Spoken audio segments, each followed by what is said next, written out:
ನಮಸ್ಕಾರ. ವಿವಾ ನ್ಯೂಸ್ಗೆ ಸ್ವಾಗತ. ಇದು ನಿಮ್ಮ ಪ್ರೀತಿಯ ಸುದ್ದಿಗಳ ಡಬ್ಬಿ. 41 ದಿನದಲ್ಲಿ 3 ಕೋಟಿ ಒಡೆಯನಾದ ಮಲೆಮಹದೇವ. ಮಾದಪ್ಪನ ಹುಂಡಿಯಲ್ಲಿ ಕೋಟಿ ಕೋಟಿ ಕಾಣಿಕೆ ಸಂಗ್ರಹ. ಮಲೆಮಹದೇಶ್ವರ ಬೆಟ್ಟದಲ್ಲಿ ಹುಂಡಿ ಎಣಿಕೆ ಕಾರ್ಯ ಪೂರ್ಣಗೊಂಡಿದೆ. ದೇವಸ್ಥಾನದ ಹುಂಡಿಯಲ್ಲಿ ಭಕ್ತರು ಅರ್ಪಿಸಿದ ಕಾಣಿಕೆಯ ಮೊತ್ತವು 3 ಕೋಟಿ 37 ಲಕ್ಷ ರೂಪಾಯಿಗಳನ್ನು ದಾಟಿದೆ. ಜೂನ್ 17ರಿಂದ ಜುಲೈ 27ರವರೆಗಿನ 41 ದಿನಗಳ ಅವಧಿಯಲ್ಲಿ ಸಂಗ್ರಹವಾದ ಕಾಣಿಕೆ ಇದಾಗಿದೆ. ಮಹದೇಶ್ವರ ಬೆಟ್ಟ ಅಭಿವೃದ್ಧಿ ಪ್ರಾಧಿಕಾರದ ಸಿಬ್ಬಂದಿಗಳ ನೇತೃತ್ವದಲ್ಲಿ ಈ ಹುಂಡಿ ಎಣಿಕೆ ಕಾರ್ಯವು ನಿನ್ನೆ ಬೆಳಿಗ್ಗೆಯಿಂದ ತಡರಾತ್ರಿವರೆಗೂ ನಡೆಯಿತು.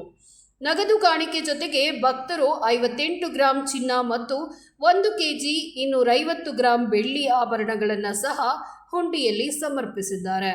ಪ್ರತಿ 41 ದಿನಗಳಿಗೊಮ್ಮೆ ನಡೆಯುವ ಹುಂಡಿ ಎಣಿಕೆ ಕಾರ್ಯಕ್ರಮ ಪಾರದರ್ಶಕವಾಗಿ ನಡೆಯುತ್ತೆ. ಈ ಬಾರಿ ಸಂಗ್ರಹವಾದ ಕಾಣಿಕೆಯು ದೇವಸ್ಥಾನದ ಅಭಿವೃದ್ಧಿ ಕಾರ್ಯಗಳಿಗೆ ವಿನಿಯೋಗವಾಗಲಿದೆ.